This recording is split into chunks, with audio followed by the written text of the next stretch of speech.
Assalamualaikum warahmatullahi wabarakatuh. Halo semuanya. Kami dari kelompok 8 dengan mata kuliah Ekonomi Internasional. Di sini saya akan membahas materi yang sangat penting, yaitu teori klasik perdagangan internasional. Sebelumnya, terlebih dahulu perkenalkan dari sebelah kanan. Perkenalkan, nama saya Arit Budianto dengan NIM 3402240127. Perkenalkan, nama saya Adam Maulida Ajar dengan NIM 3402240146. Perkenalkan, nama saya Muhammad Zaki Farhani dengan NIM 3402240135. Perkenalkan, nama saya Imam Akmaluddin dengan NIM 3402240118. Dalam video ini kami akan membahas mulai dari pengertian, peran-peran tokoh utama, teori yang mereka kemukakan, contohnya seperti penerapan dalam dunia nyata, hingga kelebihan, kelemahan, dan relevannya di masa modern. Harapannya setelah menonton video ini, teman-teman bisa memahami mengapa di negara-negara di dunia saling berdagang dan apa manfaatnya bagi perekonomian global. Oke teman-teman, di sini saya akan menjelaskan dasar terbentuknya teori klasik perdagangan internasional. Perdagangan internasional sendiri bukan hal baru. Sejak zaman dahulu, manusia sudah melakukan pertukaran barang antar wilayah dari jalur sutra di Asia Tengah sampai pelayaran rempah dari Nusantara. Secara ekonomi, perdagangan internasional terjadi karena tidak ada negara yang mampu memenuhi semua kebutuhan ekonominya sendiri. Setiap negara memiliki kondisi yang berbeda-beda.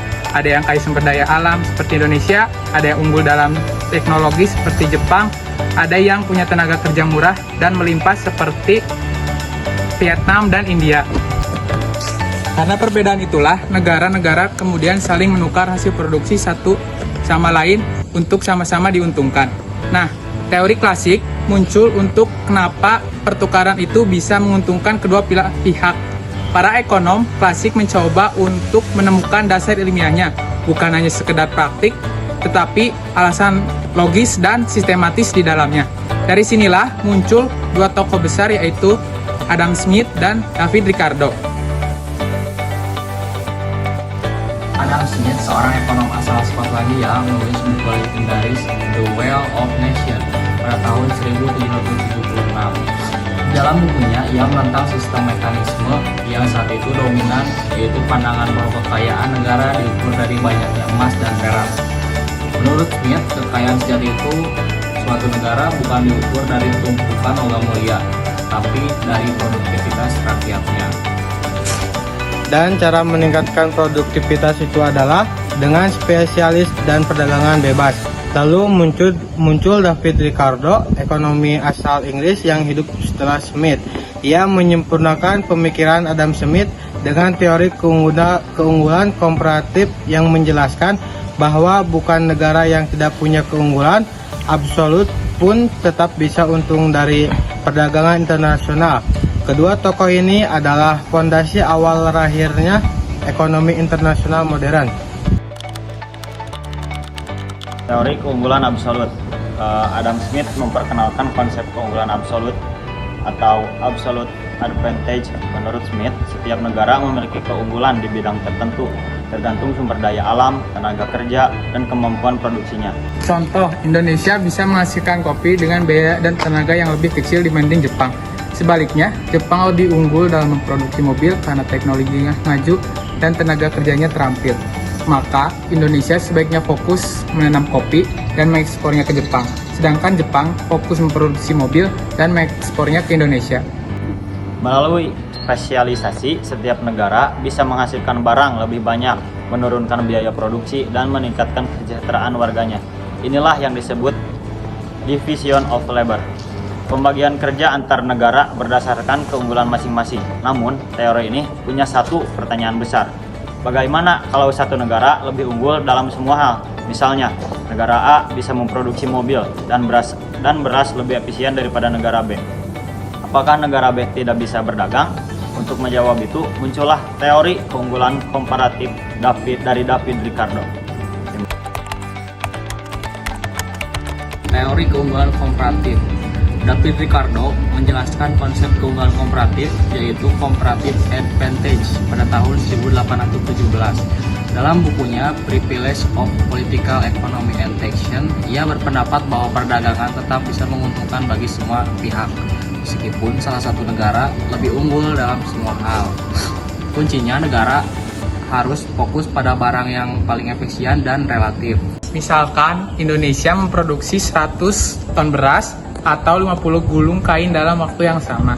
Indonesia bisa memproduksi 80 ton beras atau 80 gulung kain dalam waktu yang sama. Indonesia lebih unggul di beras dan India lebih unggul di kain. Tapi secara relatif biaya peluang untuk membuat kain di Indonesia sangat tinggi karena setiap satu kain berarti kehilangan 2 ton beras. Sedangkan di India biaya peluang satu kain hanya 1 ton beras. Jadi sebaiknya Indonesia spesialisasi di beras dan India spesialisasi di kain. Setelah perdagangan, keduanya bisa menukar hasil produksi dengan sama-sama mendapat lebih banyak dibanding jika memproduksi sendiri. Inilah bukti bahwa perdagangan internasional bukan permainan menang kalah, tapi bisa menjadi win-win solution untuk semua negara. Asumsi dasar teori klasik. Supaya teori klasik bisa diterapkan secara logis, para ekonomi menetapkan beberapa asumsi dasar di antaranya. Yang pertama, hanya ada 2 negara dan 2 jenis barang. Yang kedua, tenaga kerja adalah satu-satunya faktor produksi. Yang ketiga, tidak ada biaya transportasi antar negara. Yang keempat, tenaga kerja bebas berpindah antar industri di dalam satu negara, tapi tidak bisa pindah antar negara. Yang kelima, tidak ada hambatan perdagangan seperti tarif atau kuota. Yang keenam, teknologi atau kualitas produk dianggap tetap dan tidak berubah. Dengan asumsi ini, teori klasik jadi mudah dipahami, dianalisis secara matematis. Namun di dunia nyata, kondisi ini jarang terpenuhi sepenuhnya. Dampak teori klasik terhadap perdagangan internasional modern.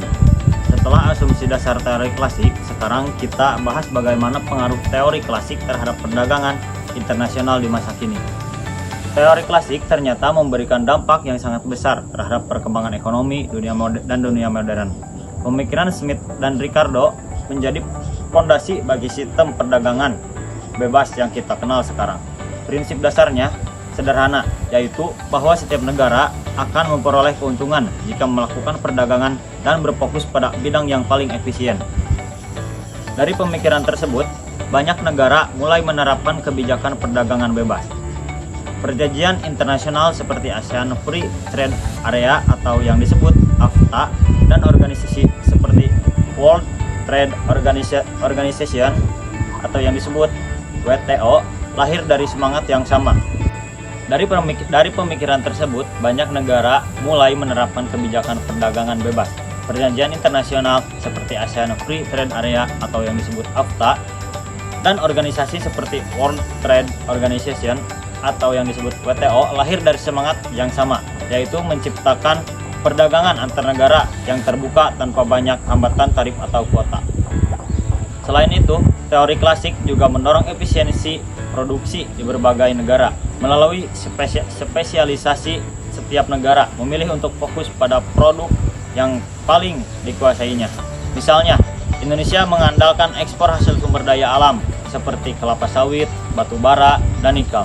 Sementara Jepang berfokus pada industri, otomotif, dan teknologi tinggi. Dengan cara ini, kedua negara bisa saling menukar hasil produksi dan sama-sama diuntungkan.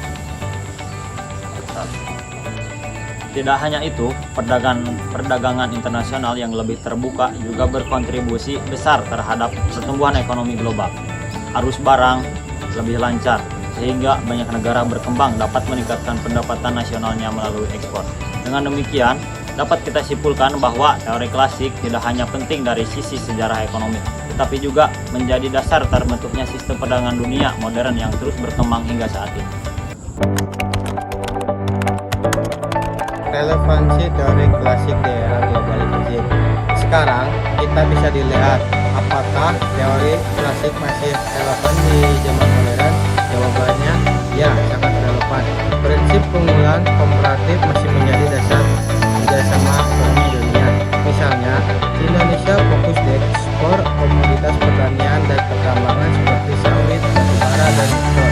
Jepang fokus di ekspor teknologi tinggi seperti mobil dan elektronik. Amerika Serikat fokus di industri jasa dan digital seperti Google dan Microsoft.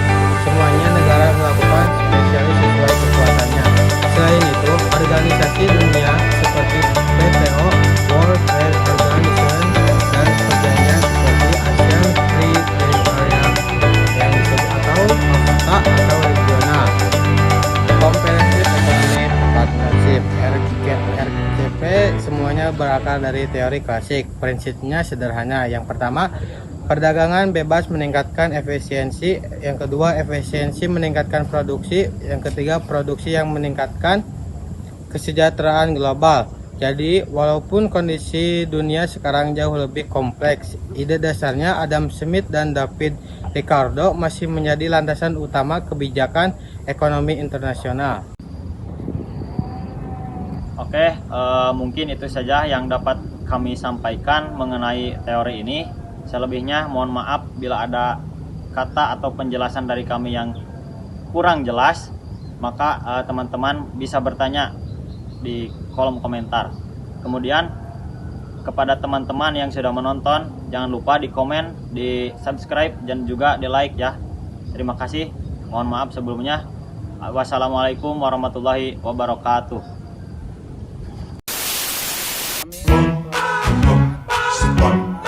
Kuliah ekonomi internasional. Balik kali pulang Kiri. sama Ayo ganti di itu. sebelah kiri. Sumpah mati padamu ku jatuh hati. Sumpah mati padamu ku Dalam jatuh bukunya, cinta. Privilege of Prinsip. Berkenalan denganmu dari hati ke hati, lalu bicara cinta. Oke teman-teman, perkenalan. Assalamualaikum warahmatullahi wabarakatuh. teman-teman. Agar suatu saat Jadi berjumpa lagi. Udi. Ini saja yang dapat kami sampaikan. Berkenalan denganmu dari hati ke hati, Terima kasih ya, Kak. lalu bicara cinta.